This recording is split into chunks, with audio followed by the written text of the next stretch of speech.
What's up guys, it is that Panda Gun. I'm here again with another video, and today I'm going to be showing you guys something, okay, and this was something random I thought of because I've seen this a lot, right? And people will do this thing where, for example, they'll send a full march and how they anchor somebody down. And I will say the only downside to this method I'm about to show you is you have to wait for the base to kind of leave combat, right? Because if you hit it right here, if I hit it again, my march is gonna die, and I can't keep it in combat. But right when this thing ends, boom, I tap it again. I tap away before the fighting actually starts. You just want the battle animation to show up, because if the fighting starts, my troop is gonna die.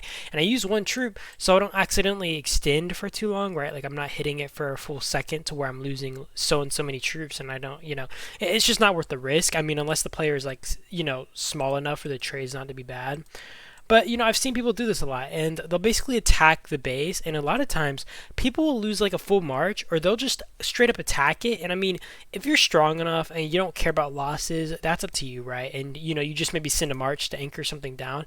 But basically, what people may anchor something down for is maybe like you're setting up to swarm a base, right? Maybe I'm trying to get marches down here to swarm this thing.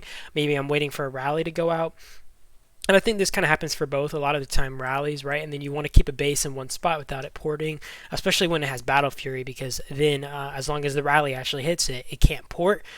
And that's basically it, right? But I see this a lot where people will just send a march and they lose tens of thousands of troops, sometimes just thousands of troops, just in general. They lose a bunch of troops they don't need to lose. And it's a lot of the time, it's like smaller players who are trying to do the anchoring down, right? And they think they're, big brain and all that. And it's like, dude, just use this strategy, man. Like, if I see another person lose thousands of troops or tens of thousands of troops or a full march of troops just soloing a base to anchor it, I'm gonna cry. Especially when, like, especially in Dark Seal, right, where the stakes are so low.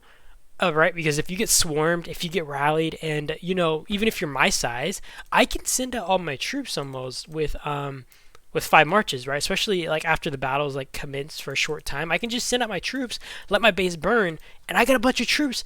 Sorry, I got a bunch of free kills for somebody trying to anchor me down, and then that rally did very minimal to me, right? It's like so easy to kind of get away with something like that. And this is just such a simple method. This is such a simple method for towers as well. If you want to maybe see like, oh, what is their gear looking like, right? Like I can go in here, I can see the hero armaments, I can see their troop count without like if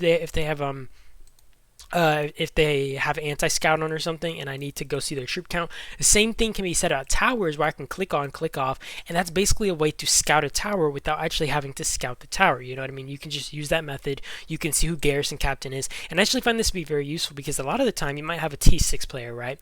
And I think they did change it to where if you scout something, you can actually see who garrison captain is, how strong they are and stuff. But previously, before you could see all that, before you could see, not see like if the garrison captain was 50 million might or 100 million might, you could do this tap method. You could see what the gear looked like on the player. You could see what the armaments looked like on the player. You could see just how like who the garrison captain was, aka how strong the player was, if they had T5 tech, if they had T6 tech, whatever, right? And that made stuff so much easier. So I don't know, I just wanted to do this video. I wanted to talk about it, and I wanted to just show you guys the method, right? Because if you do this, you're just feeding your troops. That's it.